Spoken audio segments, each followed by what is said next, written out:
Você está ouvindo o audiobook de O Livro dos Médiuns, de Allan Kardec. Agora, você vai ouvir o capítulo 10. Natureza das comunicações. Da segunda parte. Comunicações grosseiras. 134. Comunicações grosseiras são as concebidas em termos que chocam o decoro. Só podem provir de espíritos de baixa estofá, ainda cobertos de todas as impurezas da matéria, e em nada diferem das que provenham de homens viciosos e grosseiros. Repugnam a quem quer que não seja inteiramente baldo de toda a delicadeza de sentimentos, pela razão de que, acordemente com o caráter dos espíritos, elas serão triviais, ignóbeis, obscenas, insolentes, arrogantes, malévolas e mesmo ímpias. Comunicações frívolas. 135.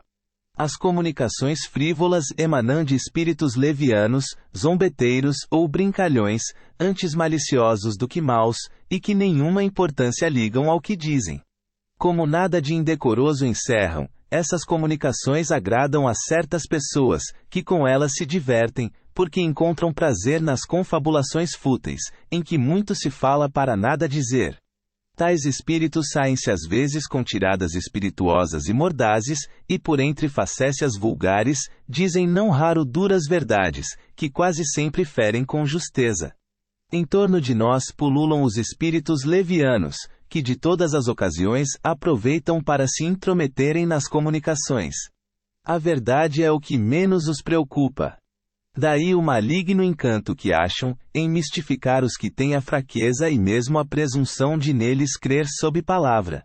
As pessoas que se comprazem nesse gênero de comunicações, naturalmente dão acesso aos espíritos levianos e falaciosos. Delas se afastam os espíritos sérios, do mesmo modo que na sociedade humana, os homens sérios evitam a companhia dos doidivanas.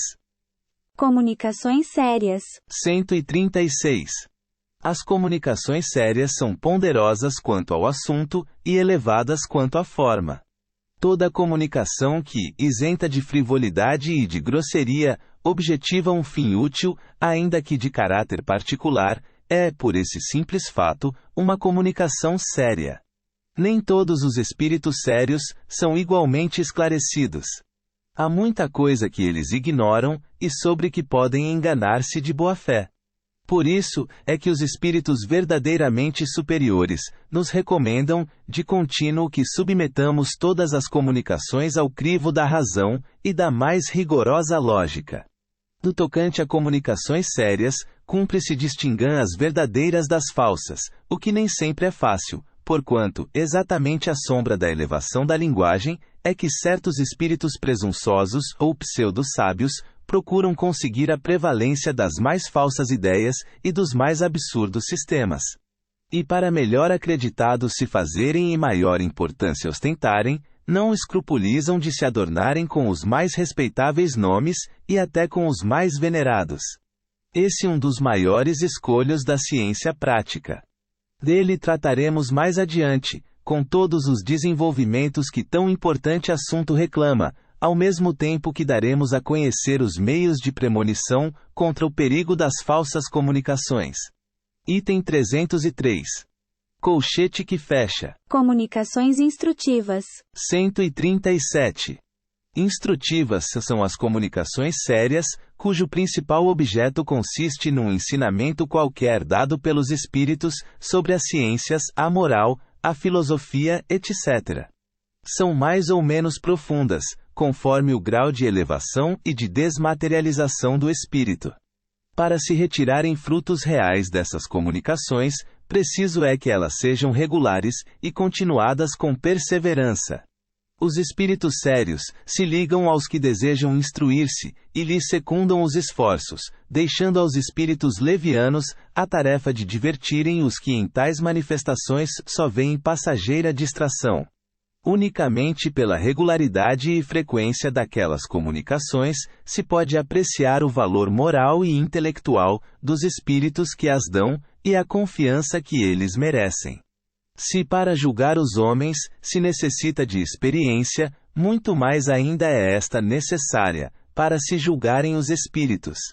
Qualificando de instrutivas as comunicações, supômo-las verdadeiras, pois o que não for verdadeiro, não pode ser instrutivo, ainda que dito na mais imponente linguagem.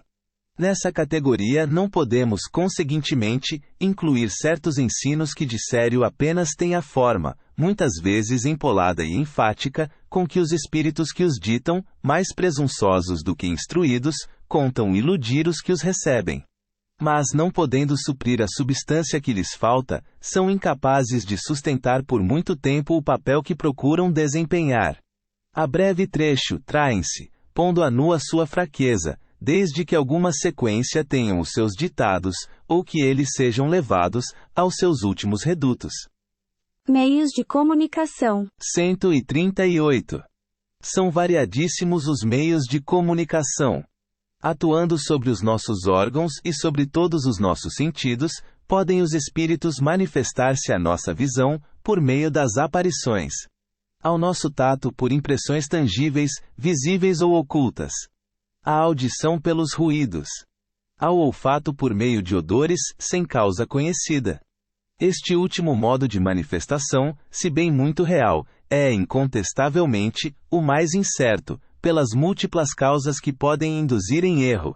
Daí o nos não demorarmos em tratar dele. O que devemos examinar com cuidado são os diversos meios de se obterem comunicações, isto é, uma permuta regular e continuada de pensamentos. Esses meios são as pancadas, a palavra e a escrita. Estudá-los, emos em capítulos especiais.